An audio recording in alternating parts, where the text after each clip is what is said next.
Hi, second graders. We're going to read chapters 23 and 24. Save the sandwiches, Gloria Dumpt yelled to me. Save the punch!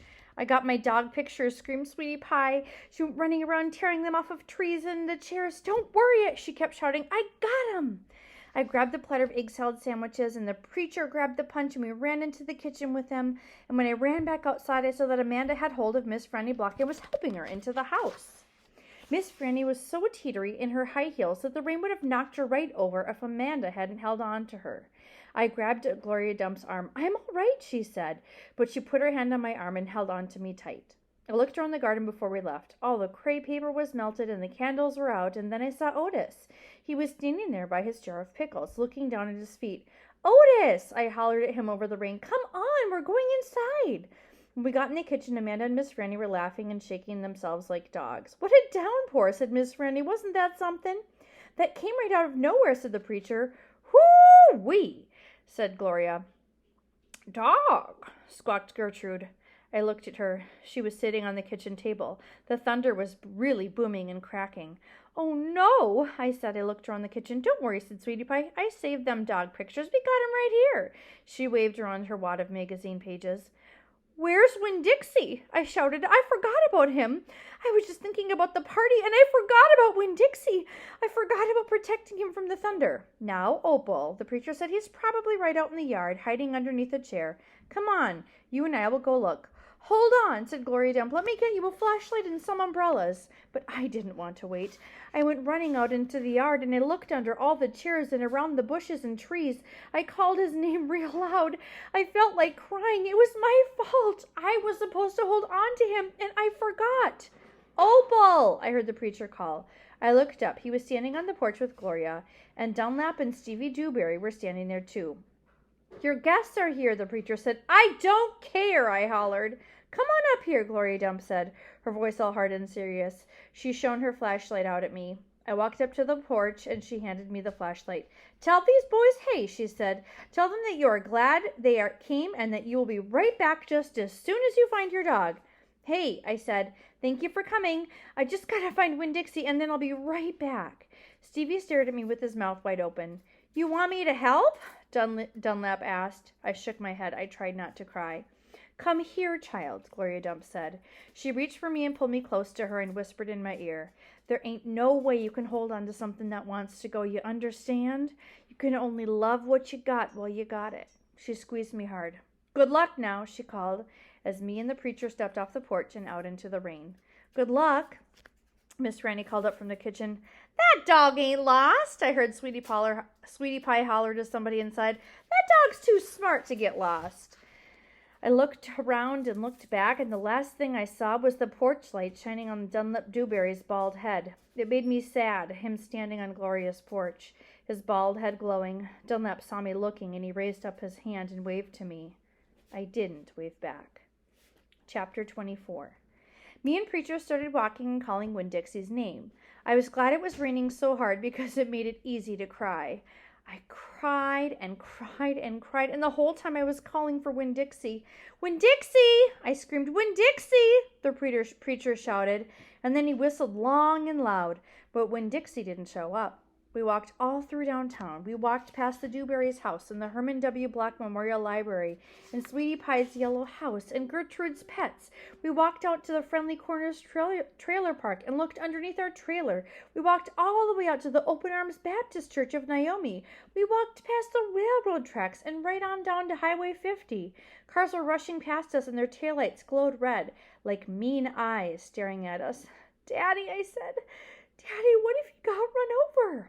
Opal, the preacher said, we can't worry about what might have happened. All we can do is keep looking. We walked and walked, and in my head I started on a list of 10 things that I knew about Winn-Dixie. Things I could write on big old posters and put up in the neighborhood. Things that would help people look for him.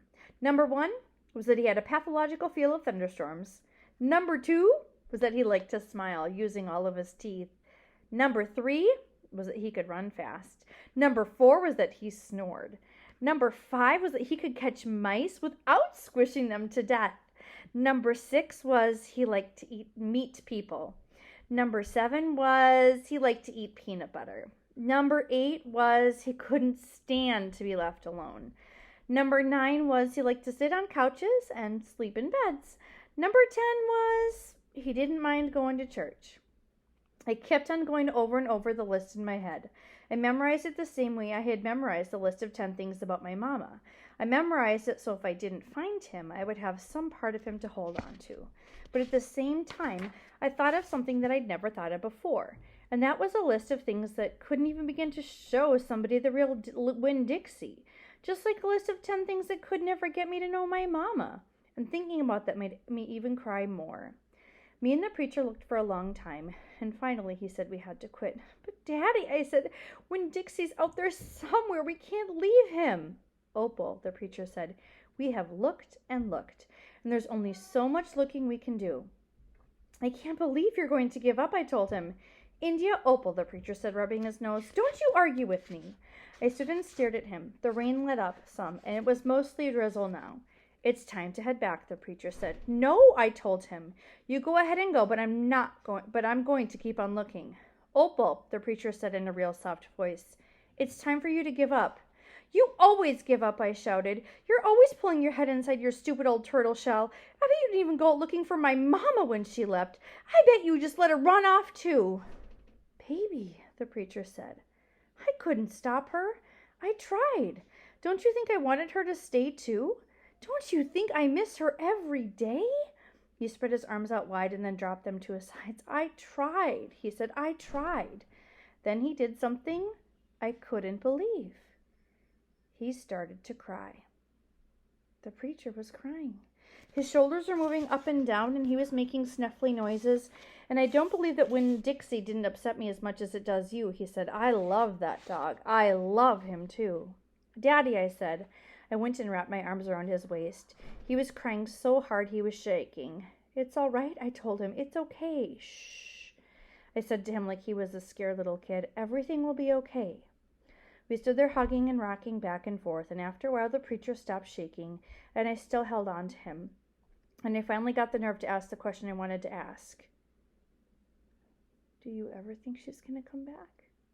I whispered. No, the preacher said. No, I do not. I've hoped and prayed and dreamed about it for years, but I don't think she'll ever come back. Gloria says that you can't hold on to anything, that you can only love what you've got while you've got it. She's right, the preacher said. Gloria Dump is right. I'm not ready to let Winn-Dixie go, I said. I'd forgotten about him for a minute, with thinking about my mama. We'll keep looking, said the preacher. The two of us will keep looking for him. But you know what? I just realized something, India Opal. When I told you your mama took everything with her, I forgot one thing. One very important thing that she left behind. What? I asked. You, he said. Thank God your mama left me you. And he hugged me tighter. I'm glad I've got you too, I told him. And I meant it. I took hold of his hand and we started walking back into town, calling and whistling for Winn-Dixie the whole way. End of chapters.